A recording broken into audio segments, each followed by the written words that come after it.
అంతటా అందరూ కూడా మారు మనసు పొందాలనేది ముఖ్య ఉద్దేశం అండి. మరి రానున్న రోజుల్లో మరి ఈ విధంగా మనం కూడుకొని ఇలాంటి ప్రార్థనలు పెట్టుకోవడానికి కూడా అవకాశం ఉండదు.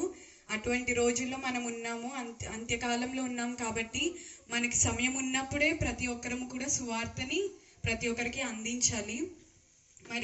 మరి ఇంత దూరం అయినప్పటికీ మీరు ప్రతి ఒక్కరు కూడా ఇక్కడి వరకు వచ్చారండి. ప్రతి ఒక్కరికి పేరు పేరున వందనాలు చెల్లిస్తున్నాను.